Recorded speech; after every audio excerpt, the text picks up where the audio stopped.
Sir మేము Wanaparthy district, మా village Janampeta, Srirangapuram మండలం మాది. మేము వనపర్తి నుండి వచ్చినాం. అదే పెన్షన్ గురించి, వికలాంగుల పెన్షన్ గురించి వచ్చినాం. అది లోపల పోయి ఫామ్ ఇచ్చి వచ్చినాం సార్. అది ఇంకా అది ఎప్పుడు వస్తుందో ఏమో తెలియదు. తొందరగా రావాలని దేవుని కోరుకుంటున్నాం. ఈ గవర్నమెంట్ అన్న మంచిగా చేసి ఇస్తే బాగుంటది అని అనుకుంటున్నాం సార్. 3 సంవత్సరాలు అయింది చేతులు గడిపోయి. నాకు ఈ చేతులు ఇట్లా పైకి లేగవు సార్. ఆ, పడిపోయినాయి. అది చెప్పారు, చేతులు పడిపోయినాయి. చెప్పాము రాపిచ్చాము. ఇప్పుడు మేము ఫస్ట్ టైం ఇక్కడ వచ్చినాము. ఫామ్ ఇచ్చి వచ్చినాం సార్. మరి మీ జిల్లాలో అక్కడ ఉన్న అధికారులకు చెప్తారు. మా వాళ్ళకి చెప్తే మా సర్పంచ్ పట్టించుకునడం లేదు సార్.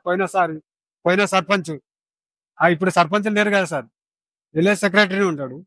అప్పుడు కూడా తెలంగాణ గవర్నమెంట్ వచ్చినప్పుడు ఇచ్చేచ్చినాం. మా సర్పంచ్కి ఇచ్చినాం. అప్పుడు విఆర్ఓ ఉండే ఆయన కూడా విలేజ్ సెక్రటరీ కూడా అన్ని కాయిదాలు ఇచ్చినాం. ఆయన వస్తుంది అన్నాడు, కానీ ఆ గవర్నమెంట్ లో ఏం రాలేదు. ఇప్పుడు అనేది కొత్త గవర్నమెంట్ కాబట్టి వస్తుందో ఏమో అని ఒక ఆశతోటి మా ఊర్లో కాకుండా డైరెక్ట్ సీఎం దగ్గర, కాంప్లెక్స్ దగ్గరికి వచ్చేసాం. ఇవి ఇచ్చినాం సార్. అది నా సమస్య.